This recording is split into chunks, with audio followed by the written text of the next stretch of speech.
So we're here today with Gordy from J-Frame, and today we're actually talking about this timber shortage that's going on.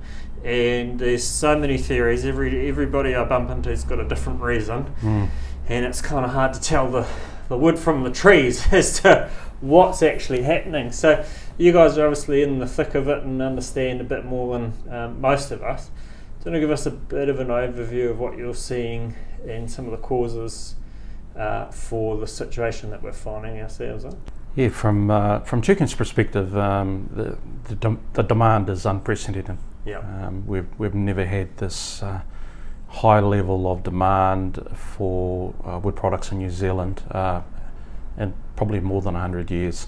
Just the sheer amount of building work happening. Yeah, and not only within the big centres in New Zealand, like the likes of Auckland, Christchurch, Wellington and such places, but you're starting to see a lot of regional growth, and a lot of that has been driven by house prices.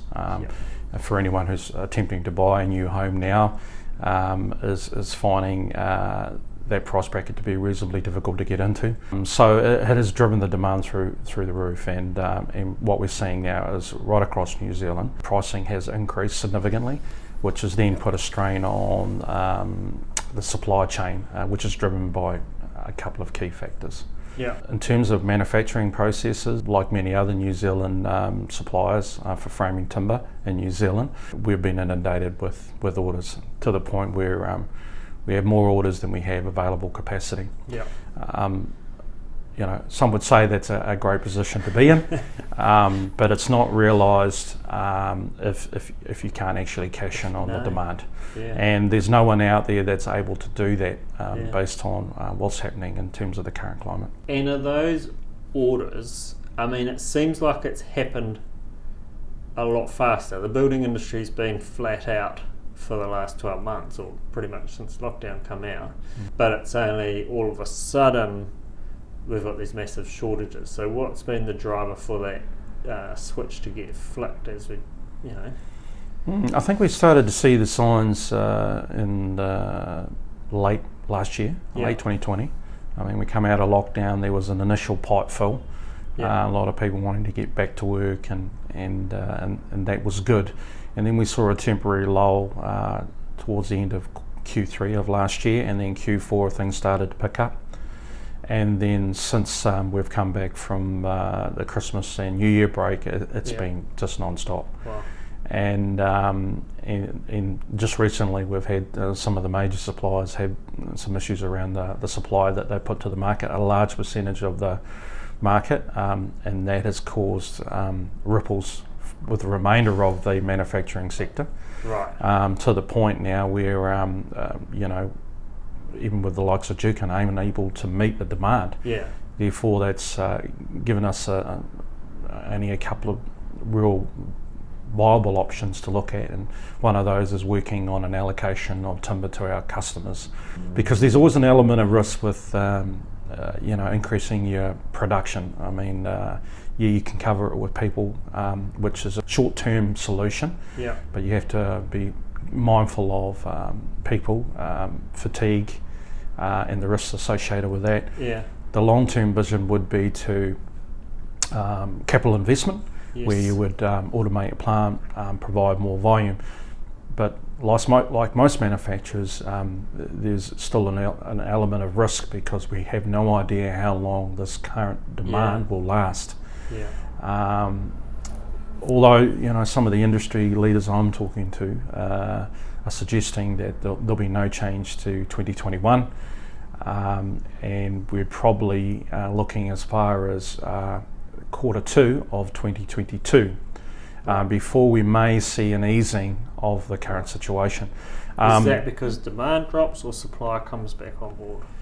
I think it'll be a combination of both together. I think some of the major manufacturers in New Zealand are doing their utmost to try and get more volume to the market, which will reduce the amount of orders required. Yeah. And I think some of the advice that we'd like to share is that order what you need to get the job done.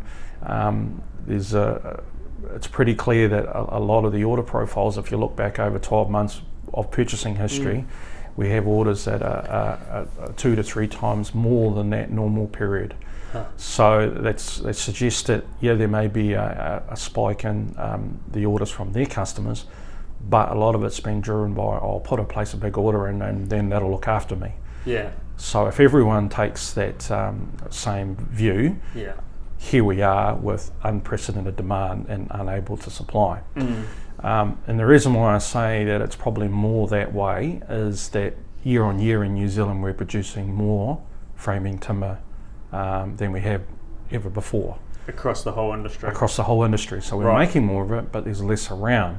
Yeah. So there has to be a couple of drivers from that. So from our point of view, and our advice would be to shop smart, order what you need. But if everyone just took that attitude, we'd be able to get through to this in a much better shape than we currently are right now. Interesting. What you guys as manufacturers are dealing with is huge orders that aren't necessarily delivered. So there is a bit of an ability to sit down and break it down and allocate, like you say, right? Yep. Although I suppose so you've got rush buying and you've got high demand and some constricted supply, and then there's this hoarding aspect. And you get reports about this, and you see a lot of the smaller builders complaining on Facebook not being able to get timber and driving past and seeing a whole stack of it out the back that they're not allowed to buy, And then I suppose the other thing that I'm hearing, which is an age-old one, is that all New Zealand's timber is getting sent overseas, and there's also huge demand overseas. Is that also factoring into our timber supply? So in terms of the global demand for wood products, New Zealand manufacturers are intending to invest and put more into the New Zealand market. And that has been driven by the global issues we have around port congestion, a lack of containers, constant shipping delays, which is driven by the supply chain overseas. The US market is screaming out for more supply. The same would be said about the Chinese market and the UK market as they improve with COVID restrictions in their own countries. So a lot of the main shipping lines are tending to go between those 3 ports of call. So there's less coming to New Zealand, and I mean a number of we're probably thankful for the fact that framing timber is manufactured in New Zealand.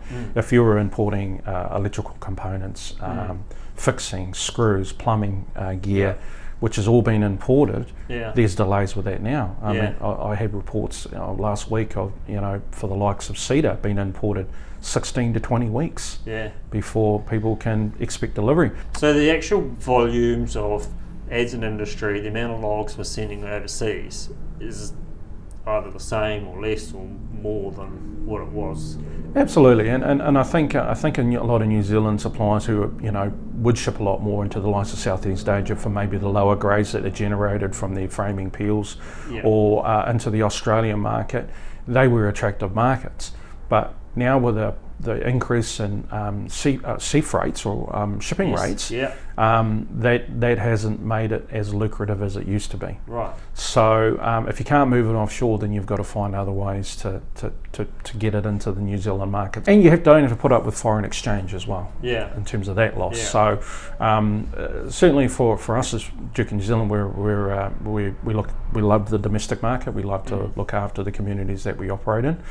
But we also have a global outreach as well in terms of international. But right now, New Zealand market is very buoyant, exceedingly strong, and it's a good opportunity for us to improve our brand awareness in New Zealand. What I'm hearing from what you're saying is that it's essentially we're shipping less logs than we would have been overseas because there's so much more use for it locally. Is that right? Yeah, well, there's certainly a lot more log. I mean, it's a very high export log price at the moment. I mean, China pays very good money for log, but ideally for New Zealanders, a lot of the exporters are looking to divert log into New Zealand sawmills to meet the demand. So that's a positive thing. But again, that processing capacity is only so much anyway, right? Yeah, without capital investment or additional ships and people around New Zealand, regionally people are coming up short, particularly in the manufacturing sector. There wouldn't be many out there and that have got, I've got vacancies all over the board, and they're harder to attract. So, it's a tough outlook for New Zealand. I mean, we just had an increase in the adult minimum wage, or the minimum wage, and then your cost of power, your transport, and everything else. Compliance in New Zealand is all going through the roof. So it's a tough time for a manufacturer, and just not being able to find staff. Because everyone's looking. So the youth of today have the ability to shop around. And let's not forget that a lot of our labour come from people that were coming to New Zealand. So it's a real drain on the system. And not only the industry that we're in, it's right across the board. So it's a dynamic sector at the moment, and I think the key is trying to remain agile.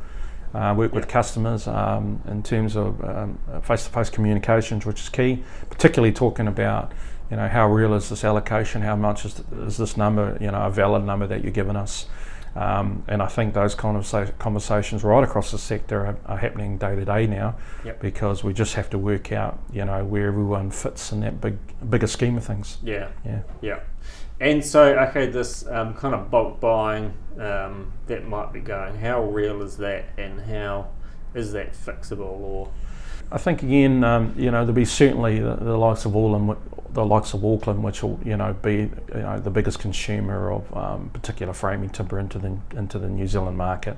The consents in Auckland are strong. I think second place when you look at Stats New Zealand is the rest of the North Island comes second best. So there's plenty of opportunity out there. There are customers that will require bulk volumes, but what we're starting to see is a spike in the smaller trade stores that would traditionally, prior to this, get 1 pack, 2 packs per month, now wanting to place orders for 10 packs because the builders are now looking around for supply. So and that's where we're starting to everyone's starting to feel the pressures coming on. So yet again, I think it comes back to about being orderly in your approach to what you need monthly, because there is enough to go around. It's just getting people to understand that and work on that, and I think we'll get through this without little or no frustration. Some delays would be inevitable given there's a certain supply constraint or manufacturing capacity, with one of the major ones reducing capacity, but it shouldn't be as bad as it is. Is there a way to have some assurity and go, there may be some delays, but this way there's less delays overall, and and that's where I think everyone will go in favour of an allocation system. So the customers will have an idea what they're going to get month in, month out. During this next phase. I think that's the best kind of assurance that any manufacturer can give, because there's so many moving pieces. It's hard to go past saying anything else but this is all I can offer you. And previously you would accept the order from the customer. Now it's the manufacturer going back and going, this is all I can give you. So it's not going to be great news for everyone. But the fact of the matter is, you're better off to supply confidently what you know you can within your means. It may disappoint a few, but the idea is to keep a larger percentage of the market happy with constant volume. Are there any foreseeable issues out the other side of this that, as things do balance out, do you think it'll be just a gradual return to normal and no particular issues, or is there potential for a bit of a glut on the other side of this? I think it'll smooth itself out, but it's going to take some time. What you may see is an oversupply of demand, and as the pressure relief comes off, and if other manufacturers are able to produce more through capital expenditure or increasing of ships, whatever the case may be, you'll see probably an oversupply of timber in 12 months' time. But yet again, I don't think it's going to be here then there overnight. It'll be a gradual release, and I think everyone will then be able to take a little bit of a breather and build some stocks and be quite happy for it, because there's a lot of effort that goes in every day to ringing in customers and finding out what their customers are up to. And do you think mills and things are pushing the limits and potentially have issues in terms of machinery breakdown? And so there is an element of risk that your acceptable a large breakdown where it's an energy centre like a boiler or a sawmill or an extraction unit go down because the bearing hasn't been serviced like it used to be. Yeah. Just because you're trying to put out a little bit more. So there's an element of risk, particularly if the parts are imported and they're not on the shelf. So yet again, I think most manufacturers internally are mindful of that. And secondly, probably more importantly, is looking after the people that work there. The 40-hour week, and guys doing additional shifts because people are away. I mean, still people have to have planned leave, annual leave. And then they've got their sick leaves entitlement. So when people are away, they get other staff to step up, so it becomes long weeks week in, week out, and therein lies a risk too around fatigue management and making sure people are getting enough time away from work to spend with loved ones and family, which is also important. So you have to balance it all on it's all on a knife edge, so you have to balance it well. But certainly within Jukin, we understand that there has to be give and take in this. But moving forward, investment in capital expenditure around automation potentially, and so we don't have to work our staff as hard as will probably be welcome by all.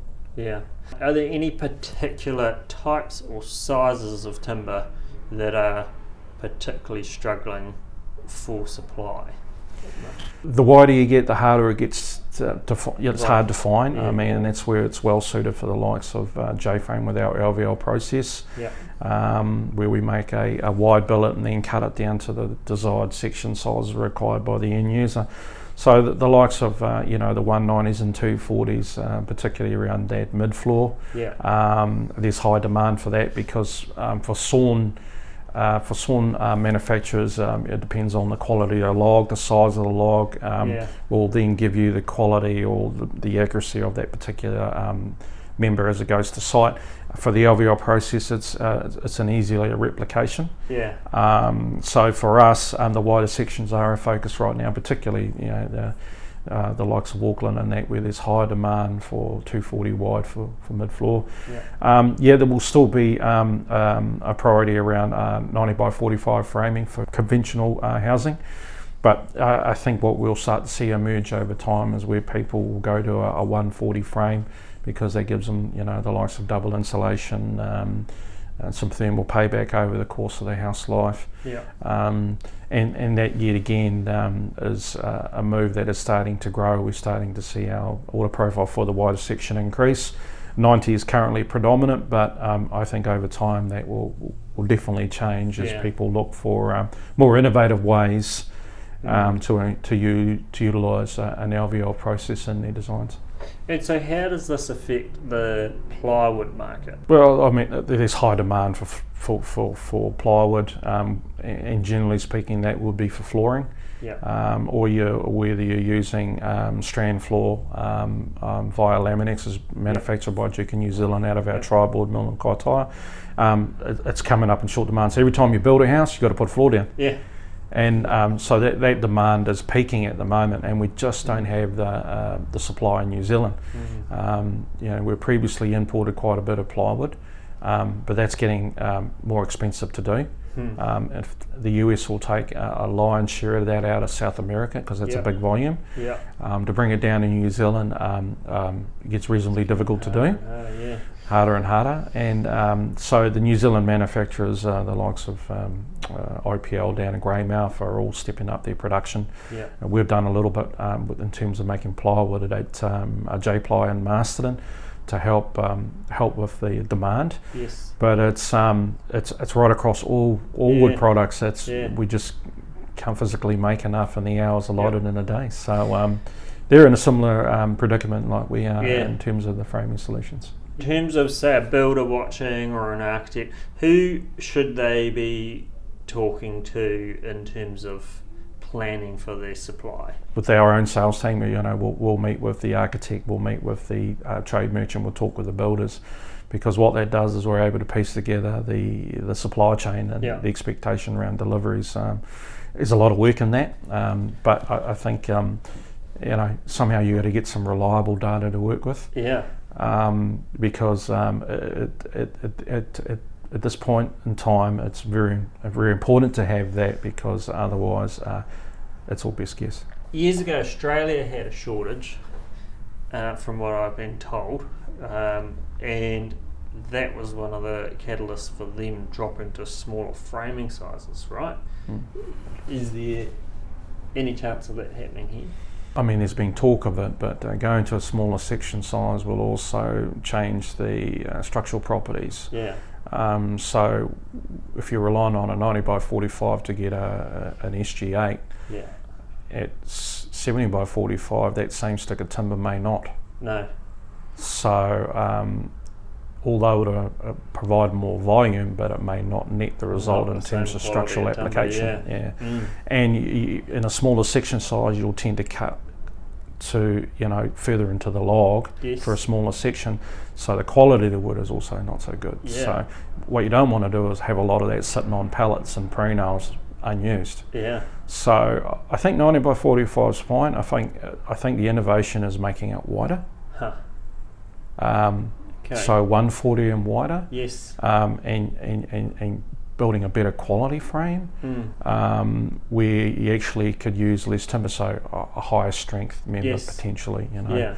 The amount of times I go on a site and I see 6 studs of timber all stacked in next to each other, and from what I can tell, it's just because it's easier to do it that way than something else. But is that an area that maybe we need to be looking at other options to achieve whatever that's trying to achieve? Now that there's less timber around, potentially if this was to happen, let's say in the next 5 years again, we'd be in the same boat. So here's another opportunity for the likes of the architects and the designers to be clever about using less timber, and how can we get bigger spans, how can I get around that loading issue. Is that up to the pre-nailer who's engineering their frames anyway to work that out? Yeah, absolutely. And I think a lot of people are looking at that. How do I get away with using less? And I think it's a great innovation, and one that we need to be, pushing forward at every opportunity. And I certainly think with engineered timber, you can go that bigger distance. Yeah.